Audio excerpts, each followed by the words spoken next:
Faizal Khamisa here with you. We need to talk about the Montreal Canadiens, who are in the midst of their second losing streak of the season of 7 or more games. So let's bring in our Montreal Insider Eric Engels to talk about some of les problèmes. Eric, let's start macro here, of course. This is the second losing streak of this magnitude this season. End of the season prognosticating, do you see this team in the playoffs or not? Well, I'd be a fool to bet on it. By the way, your French is pretty good. We'll see. I'd be a fool to bet on it, and I think anybody would. They probably have to win 27 of their next 38 games, and given that math and given the fact that they've got an under 500 winning percentage, I just don't see it happening. And you know, some people have called me the rosiest of optimists. I don't think it's a dead opportunity. I think if there's anything we've learned about this NHL, it's not to discount any possibilities, but the odds are severely stacked against them.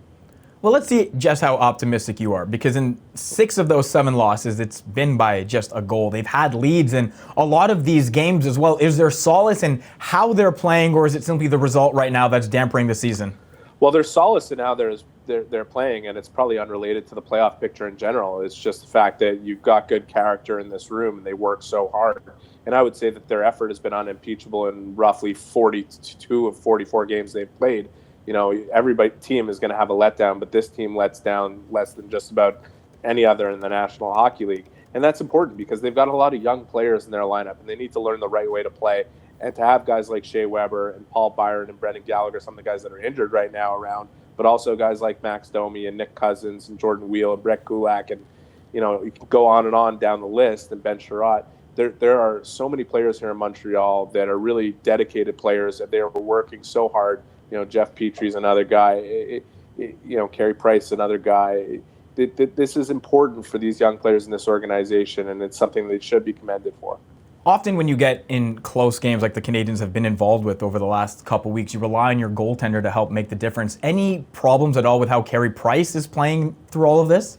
Oh, yeah, of course there's problems with it because it hasn't been good enough. And it hasn't been good enough since the start of the season. And I think the biggest factor that's concerning is that, you know, it's either been awful or really good in terms of Price's play. And, you know, here's a guy that we know at 32 years old is not done writing his story. And we know that he can be the best goaltender in the world when he wants to be. And he's looked like it at nights this season. In fact, for most of December, that's the guy we saw. And for most of October, he was okay. November, he was uncharacteristically bad. And, you know, he ended December with 2 games in Florida and Tampa that started this whole thing off. And he was just not good enough at all. So it's concerning for sure. He's the highest paid player on the team, and he's under contract for another 6 years. And as far as what the goaltender market dictates, you don't typically get good value versus keeping your guy. So, it's saturated too with some of the names that will be available this summer, whether it's Yaroslav Halak or Robin Leonard or Corey Crawford or Jacob Markstrom isn't under contract in Vancouver right now. So the Canadiens have to ride it out with Price, and he has to find his best game moving forward. And it would be interesting to see what he looks like behind a really good team, which I think the Canadiens could be over the next 1 or 2 years. I know 1 or 2 years doesn't often work for fans in Montreal, so are there any other moves maybe in Marc Bergevin's pocket? We know the Ilya Kovalchuk signing was there, the Marco Scandella trade was there. Not nearly enough, though, in your eyes, I'd imagine, to maybe help this team get over the top?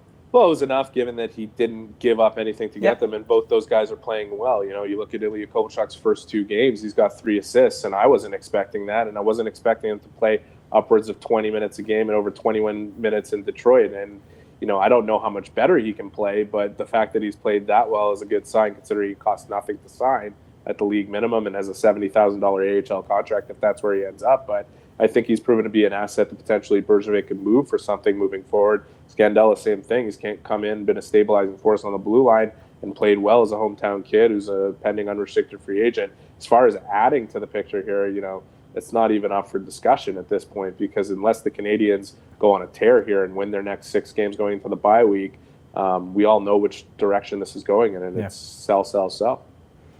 Final question, just regarding Claude Julien. Is his status up in the air at all? Is he on any kind of hot seat given the play of late? I hope not. You know, you look at the underlying numbers of this team, number 1 in the league, I believe, in shot attempts per game. Number 2, according to naturalstatric.com, in scoring chances from the slot. If they're not there right now, they're number 3 or number 4. So, you know, this guy, and I talked about their effort being unimpeachable through 42 of 44 games. You know, this guy has done as good of a job as he possibly can with the roster that he has at his disposal. And he is an honest, respectable, good hockey coach. Yeah. And the only way I see that changing is if, for whatever reason, they feel that there's another direction to go in with the youth movement moving forward. But, as far as the narrative is concerned that Claude Julien doesn't work well with young players, you can ask Brad Marchand or David Pasternak or, Patrice Bergeron, go down the long list of young players who have played for Claude Julien if that's true, because I think it's a total fallacy. I'd ask how they stopped Connor McDavid, but I don't think anybody has that kind of answer. That's the opponent for the Montreal Canadiens next, the Edmonton Oilers and McDavid. Eric, merci beaucoup. Thanks for this, man. Mon plaisir.